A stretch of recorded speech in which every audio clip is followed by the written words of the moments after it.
I get into the office a bit earlier than like most other people actually. I boot up my computer, I make tea. I need that in the morning. It's my coffee. Most of the time I check my emails, check my schedule, or before that I start my PC. And then I wait for coffee. The second thing I do is to make coffee for the guys. And then I have like around 2 hours until our daily stand-up. And usually for me, that's the time to finish up all of the stuff that I left last evening when my brain became too overcrowded. And that's also the time for me to like write down all the stuff I need to ask other people, because I'm sure whoever will show up is there at 11 a.m. straight. We stand in this room all around, and everyone just in like a few short sentences talks about what he's done yesterday and then what he's gonna do today. But sometimes all of the coders just stand there and be like, bugs, yes, more bugs. We do this because there are sometimes cases where someone else knows, okay, I need to talk to this person when they work on this feature, and so nothing gets lost in this process. No one works on a task that needs input from someone else. I like the most that I kind of have like this complete overview of everything that's going on in the team, working with all the departments, helping them all to coordinate themselves. So I tap into every aspect of the whole production. To do a game like Desperados, you start with the pre-production. Pre-production means that we think about, okay, what is the game going to be about? So what's the story? What are the characters? What's going to be the levels, the journey that we have? And at this point, it's already possible that we think about different scenarios for the different levels. And after pre-production is done, we start into the production.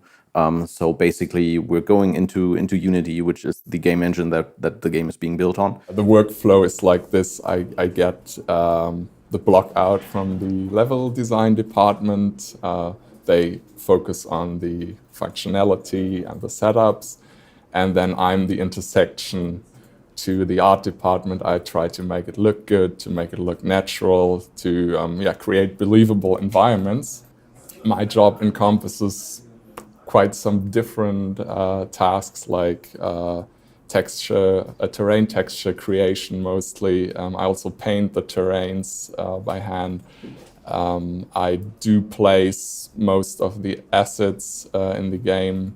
I make up interesting environmental stories. What could have happened here? Why does this look the specific way it looks right now?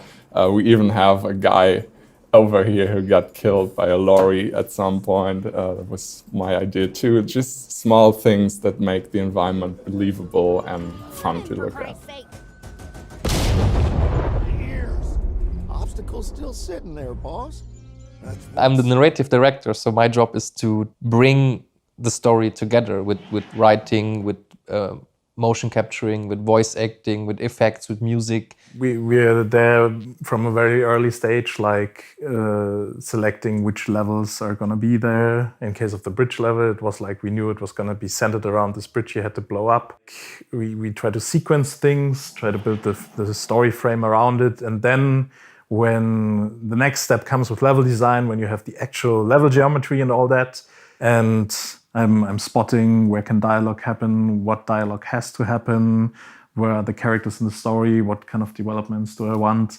I have to include more things like, stuff that's not actually in the story, stuff that's more like we're introducing this feature here, we want dialogue to happen there because you pick up a new item and the character has to say, I'm going to use this in that way. And then we have a script for the level, basically. And that's the process for every level. And keep that dynamite locked up tight. Yeah, don't you worry. Locks and me are old dance partners. So we snatch the dynamite and head back to the bridge. We set the dynamite and then find some cover. I'll save a bullet so I can light her up from afar. Then it's curtains, ladies and gentlemen.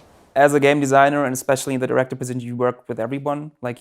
I talk a lot to the artists about level stuff or how something should look, or from a game design standpoint, or give them feedback and receive feedback from them regarding our levels and pass it on to the level designers. I talk a lot with the programmers when it comes to implementing features or when they have questions. Like usually people come up with questions about anything in the game. How is this supposed to work? Why is this that way? And that's stupid, change that and stuff like that. And then I have to react to that. So you talk a lot with everyone basically on the team. I don't really have a job title, I guess. Programmer with focus on tool sets, basically, mostly, I guess. Yeah. It emerged when we started developing the things and which coder had the free time to focus on which features. So it's like I do tools and doors and terrain, and it's like mostly because those are the parts that somebody needed to work on and I had the time. And all the programmers are just basically have the title of programmer and focus on some specific areas of the game. Most of the stuff that is level specific actually gets implemented by the level designers, and we try to make all the code and all the logic broad enough to be able to like cover most cases. I mean, there is some special stuff, but yeah, especially because we worked on Shadow Tactics beforehand, and we had a very broad toolset from that even, and then we expanded it more for Desperados. So there is a lot of things we can do already. So the level designers don't need to request that many more features. And then after that, like for me, there's this process where I try to plan everything out and then encounter like at least 5 special cases where nobody ever thought about any of them. And then there's this question of, could I be sure that we will never, oh no, I can't, I have to support this because I know if I don't, then at least one out of those 5 cases will be requested a month later. Stick to the plan. Everyone remember the plan. We'll see. The last thing in the evening I do is turn everything off and go home. Yeah, nothing more than shutting down my PC. No. Fuck that shit, it's too late. And then just in 1 minute, I'm just out, and then I go out. Like I have 2 different kinds of evenings. There's the one where something that I did actually works. And then it's like, I hit the button, it works, it is the perfect time to go home.